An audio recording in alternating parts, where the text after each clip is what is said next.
Olá, incríveis pessoas da internet, tudo bem com vocês? Eu me chamo Danilo e você está aqui no Gravina TV. Hoje vamos reagir a um vídeo do Linkzinho, o mistério do jogo que nunca lançou. Aqui embaixo, galera, minhas redes sociais, para caso vocês queiram me seguir em alguma delas. Aqui no cardzinho, o vídeo de quarta-feira, para caso você tenha perdido. E sem muita enrolação, né, galera? Vamos ao react. Já tô com o vídeo aqui, galera, e vamos sem enrolação, né? Lembrando para vocês ignorarem os barulhos externos, né? Mas vamos lá. Beleza, dois avisos Tá antes um de começar pouquinho esse alto, vídeo. né? Me segue lá no meu Twitter Pera e no meu aí. Instagram, os links estão basicamente aí na descrição. E o segundo aviso, esse vídeo aqui tá sendo feito apenas para meios de entretenimento. Muitos youtubers, muito bons inclusive, que eu conheço, já fizeram vídeo sobre esse assunto muito antes de mim, como o Zedin, o Hamlet ARL, o Lendas Ocultas e o próprio Game Theory. Acho que tá bom, né? Tá bom, né? Então, E foca aí, recomendo que você dê uma olhada câmera, hein? no conteúdo deles, porque o material é ótimo, beleza? Agora Beleza. sim, vamos nessa. Tá, eu acho que eu nunca falei de um ARG aqui no canal, então eu vou ter que explicar o que é, né? Beleza, vamos nessa. Pra vocês que nunca ouviram falar de um ARG, tradução mais literária seria algo como jogo de realidade alternada. Bom, a forma mais fácil de explicar é... Você já viu aqueles vídeos da Cicada 3301 que o Selbit postava? Aquela ideia super interessante de você ter um puzzle meio que escondido dentro da internet, onde uma coisa meio que te levava a outra, você tinha coisas decodificadas com cifras, você tinha um monte de coisas decodificadas dentro do código do site, você tem um monte de games escondidos, tipo aquela coisa que o Scott faz sempre que vai lançar um FNAF, escondendo coisas dentro do código do site dele, e esses arquivos tinham coisas escondidas no código que podiam te levar para uma história por trás da história. A ideia é mais ou menos a mesma coisa, e o conceito é algo bem legal, não acham? Eu sempre fui viciado em acompanhar esse tipo de coisa, mas eu nunca tive coragem de trazer pro canal. E aqui estamos nós para falar sobre Catastrophe Crow 64. Uma coisa, eu adoro vídeos assim, então se vocês tiverem mais, podem me mandar que claramente eu vou reagir. Um dos melhores ARGs que eu já tive o prazer de acompanhar. E tudo graças a este homem aqui, Adam Butcher. Esse cara aqui é lindo, maravilhoso, sensacional. Ele é cineasta, cozinheiro, pica. Ele é tudo. Esse cara aqui sabe fazer qualquer coisa. Adam Butcher é um canal do YouTube que costuma fazer muitos vídeos extremamente diferenciados. E um deles, que foi lançado basicamente em outubro de 2020. Esse, que foi um vídeo chamado O que aconteceu com o Crow 64. E é desse vídeo que começa a nossa aventura. Senta aí e vem comigo. Senta aí, pega uma aguinha, uma pipoquinha, porque o vídeo é longo, né? Então, só vem, galera, só vem.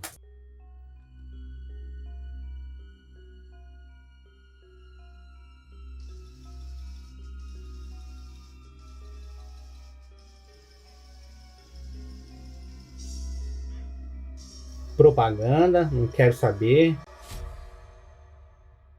Esse vídeo foi feito com a intenção de parecer uma revisão de algum jogo antigo que nunca foi lançado. Se você buscar Catastrophe Crow dentro do YouTube, hoje em dia você vai encontrar vários vídeos de teoria. Porém, na época, se você pesquisasse pelo jogo, quando a ARG começou, já existiam alguns outros canais que tinham postado gameplays desse jogo, o que fazia com que as pessoas pensassem, ok, é um jogo de 64 não tão conhecido assim? Quando você entrava na revisão dele, você descobria que Catastrophe Crow não se passava de um jogo que nunca foi finalizado para Nintendo 64. Existiam ideias, existiam imagens de anúncios dele na revista, como se fosse realmente um jogo muito renomado. O desenvolvimento desse jogo foi de 1996 até 2020. É um jogo e estava recente, sendo né? feito por um diretor conhecido como Manfred Lawrence, um diretor alemão que já teve um único grande título conhecido na sua vida, que era um jogo chamado Ocean Quest. Esse jogo era feito para NES e ele trabalhava e era dono de uma empresa conhecida como Opus Interactive. Existe um monte de documentos e entrevistas que foram soltas em um documento feito pelos fãs em relação a esse jogo.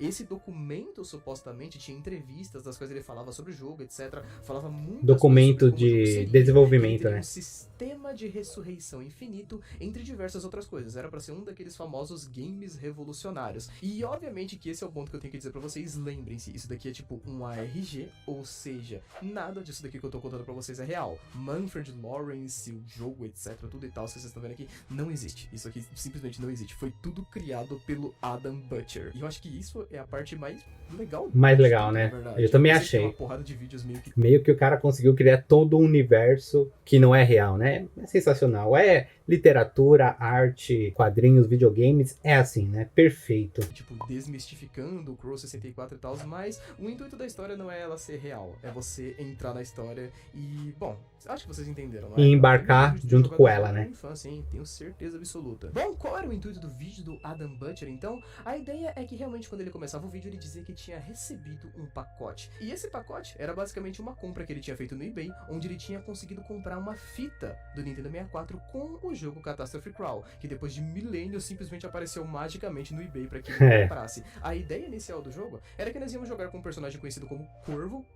Esse era o nome do personagem, o nome dele era Corvo. E o jogo seria meio que baseado em um desenho feito pela filha do Lawrence. Então, ok, esse é o desenho, e o desenho parece bem semelhante à ideia do jogo. Nós vamos jogar com uma personagem chamada de Corvo, e finalmente, depois de anos, finalmente o Adam Butcher poderia mostrar o que era esse jogo de fato. Claro que existe toda uma história do porquê esse jogo não foi lançado também. O Manfred Lawrence, desenvolvedor do jogo, ficou obcecado pelo desenvolvimento do game. Ele não voltava para casa, não trabalhava bem. A esposa dele acabou largando ele 6 meses antes que o jogo fosse cancelado, porque o dinheiro acabou, muitos dos funcionários da empresa acabaram saindo, ele demitiu todo mundo, e muito tempo depois ele acabou recebendo alguma notícia que fez com que ele simplesmente dropasse. Quando as empresas finalmente chegaram ele para cobrar, afinal de contas o jogo não tinha saído no determinado prazo, ele tinha desaparecido com todo o software da empresa, com todos os computadores, e um pouco de tempo Sumiu. depois encontraram um barco dele, onde tinha nada, nenhuma coisa do software do game, apenas uma carta que ele deixou para sua esposa Marta. Essa carta inclusive tinha um código meio esquisito, mas ok, a gente ignora isso por enquanto.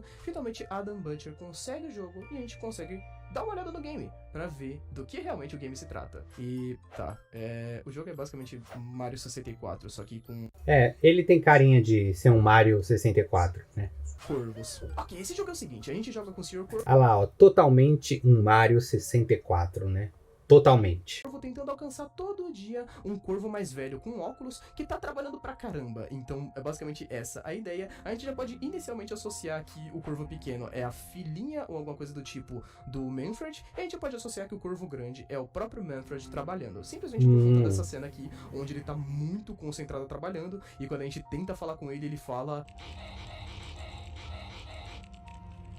uma linguagem aí bem, né, compreensível, ok, tem um bom dia. No segundo dia a gente não encontra o PC que a gente precisava para poder chegar nessa área, então a gente passa por dentro de uma parede onde o telefone ficava tocando pra caramba, não tem como atender o telefone, a gente tenta fazer alguma outra coisa ali, mas passando por dentro da parede, a gente acha um corvo em cima de um barco, jogando um computador no mar e logo depois se jogando no mar, o que daria uma ideia muito simples para quem jogava o jogo de primeira, que era, ok, isso é muito para passar uma ideia de o suicídio de Manfred Lawrence, depois que alguma coisa aconteceu. Faz sentido. A gente sentido. entrava diretamente nesse mar junto com o corvo mais velho, a gente conseguia entender perfeitamente o que aconteceu. Encontrávamos uma floresta, o corvo mais velho chorando numa lápide, e nessa lápide estava escrito Crow. Marquem isso porque essa parte é importante. Pouco tempo depois, tentando sair daquela floresta, o nosso personagem, que era o corvinho um pouco mais novo, com essas bandagens aí, ele cai, aparentemente quebra o pescoço, sei lá, alguma coisa acontece com ele, e um monte de esqueletos estranhos aí vêm e buscam ele por alguma razão. É aquele tipo de jogo que tem subtexto, né? Tem reflexão em cima de reflexão, né? A arte é incrível mesmo. A imagem de um cérebro aparece e a gente passava pro terceiro dia, onde o jogo ficava completamente bugado, era tudo estranho, tudo esquisito. A gente não encontrava mais nada dentro da fábrica onde o pai da criança deveria trabalhar ou algo do tipo. E a última cutscene do game era esse corvo mais velho entrando em um quarto, olhando o corvo mais novo sem cabeça, e aí uns bichos vinham, pegavam, levavam ele embora, o mar começava a tampar tudo, e era assim que o jogo acabava, e assim que o vídeo acabava. E eu sei, eu acho que é óbvio a ideia que o Adam Butcher queria colocar aqui, não é mesmo? Ele queria deixar um prato cheio para teoristas olharem e pensarem, eu acho que eu sei o que tá acontecendo aqui. O jogo é super óbvio e já dá pra entender de primeira com certeza que essa menininha aqui, a personagem chamada de Corvo, é obviamente a filha ou o filho do Manfred Lawrence, e o Corvo mais velho é obviamente o Manfred Lawrence, tão focado no seu trabalho que acabou não conseguindo dar atenção pra sua família. Em algum momento sua filha morreu com algum acidente das escadas que deu pra ela alguns machucados na cabeça, e logo depois dela ter morrido, ele acabou se matando, se jogando no rio e enterrando o jogo junto com ele. Isso daqui é muito específico e muito simples da gente perceber, certo? Mas a ideia de todo esse RG não era na verdade do quão simples era você decifrar esse mistério que estava por cima das águas, mas assim como aquelas ideias de vídeos de iceberg, inclusive o próprio Game Theory fala isso no vídeo dele, a ideia era do quão complexo as coisas eram se você olhava o jogo um pouco mais por trás. Por exemplo, você conhece a Crow Language, mais conhecida na sua tradução meio que oficial, a cifra de corvo? é o seguinte, olha o nível de complexidade do bagulho. Obviamente que o Adam Butcher preparou tudo para que esse RG fosse completamente perfeito e fosse uma das melhores coisas que ele criou. Por exemplo, lembra que eu falei que quando você buscava Crow 64 na época que o jogo saiu, você encontrava alguns vídeos de gameplay? Bom, esses vídeos eram extremamente limitados. Na verdade, eram apenas 5 vídeos de 5 canais específicos. Esses canais foram inclusive criados pelo próprio Adam Butcher, onde eles tinham sensacional, né? Interessante. Esses 5 canais postaram um vídeo cada canal sobre algum outro jogo aleatório de Nintendo 64 e o segundo vídeo deles, todos eram sobre Crow 64, como se o jogo fosse extremamente importante. Esses canais foram feitos apenas para fazer com que o ARG parecesse mais real. Sim, isso realmente aconteceu. O nome dos canais eram Nintendo 64 Long Lost Lore, 19 Retro Gamer Threads, Nintendo 64 Excavation Man, Childhood Memories 64 e Ultra 64 Forever. Cada um desses canais possuía gameplays específicas de pedaços do jogo que literalmente ninguém tinha visto e eram só feitos para poder colocar pequenos detalhes aqui e ali que a gente conseguia achar uns negócios muito louco. Como por exemplo, esse canal aqui, o Nintendo 64 Long Lost Lore. Eles tinham uma gameplay do jogo e nessa gameplay não tinha nada de especial. É literalmente quase a mesma gameplay que o Adam Butcher fez, mas se a gente olhasse de forma mais específica, a gente podia ver que 2 vezes dentro do jogo tinha uma tela de pause. Nessa tela de pause, a gente consegue perceber que uma vez ela pausa normal e na outra vez o bagulho pausa em hebraico. Como muitas das letras do alfabeto aparecem aqui, então obviamente que pessoas que conhecem mais sobre programação começaram a procurar por uma espécie de decodificação para essa tela de pause aqui, e elas encontraram uma forma totalmente nova de codificação que eles conheceram como cifra de corvo, ou seja, muito legal, né? Tem a sua própria forma de codificar mensagens específicas, e isso serve para vários dos momentos dentro do jogo. Por exemplo, lembra-se daquele momento que a gente fala com o corvo e ele fala nada com nada literalmente? Se a gente só traduzir o que ele estava falando, a tradução da fala para cifra de corvo vai ficar exatamente a frase "eu estou no inferno". E você provavelmente já viu isso no canal do Game Theory já faz tipo uns 4 meses. Eu realmente queria ter trazido esse vídeo aqui antes, mas acontece. Tô muito triste porque eu não fui o primeiro a trazer isso aqui. Nossa, esse RG é realmente muito bom. E olha a brisa do que acontece mais pra frente. A própria palavra crow, ou corvo, se a gente for traduzir pra português, se a gente tentar traduzir ela com cifra de corvo, ela é traduzida pro nome Thea, que a gente pode também adicionar dizendo que Thea provavelmente é o nome daquela criança que seria filha do Manfred. E isso é tudo, Link? Não, esse jogo ainda tem muito mais coisa escondida. Saca, por exemplo, esse outro canal aqui, o Childhood Memories 64. Esse outro canal postou uma outra gameplay que tinha esse puzzlezinho aqui do teclado, onde você meio que só apertava os botões e aí alguns deles ficavam verdes. Uma coisa específica é que cada um desses botões verdes, obviamente, era uma letra, então se a gente pegar toda a mensagem que ficava verde e traduzisse ela, a gente tinha também uma outra mensagem, escrito: por favor, me perdoem, vocês dois. E uma coisa muito específica aqui é que cada tecla dentro desse teclado tinha um som. Exatamente, cada tecla tinha uma notinha específica que passava e um som muito específico que passava dentro do negócio. E quando as pessoas foram procurar por respostas para esse som, tipo, se os sons fossem mais uma forma de codificação, eles realmente eram. Até os sons do jogo o cara fez a questão de deixar pica. Nossa, Adam Butcher, eu te amo, você é incrível. Outro desses 5 canais, conhecido como Ultra 64 Forever, postado algo sobre o primeiro jogo do Manfred. Lembram que eu falei que todos os jogos do Manfred não existiam? Então aquele jogo chamado Ocean Quest não tem nada sobre ele na internet, ele simplesmente não existe. O único vídeo sobre o Ocean Quest é esse que foi postado pelo canal Ultra 64 Forever. Esse vídeo, ele possui uma música, que era meio que a música de tema do jogo, algo pra parecer nostálgico, mas especificamente, quando essa música começa, ela passa 26 notas assim, direto. E passa assim, bem, foi mais ou menos desse jeito aí que eu fiz pra vocês. Qualquer um dos teoristas com o menor cérebro de ameba possível percebeu na hora 26 notas, conectaram isso às 26 letras do alfabeto e conseguiram traduzir toda a música.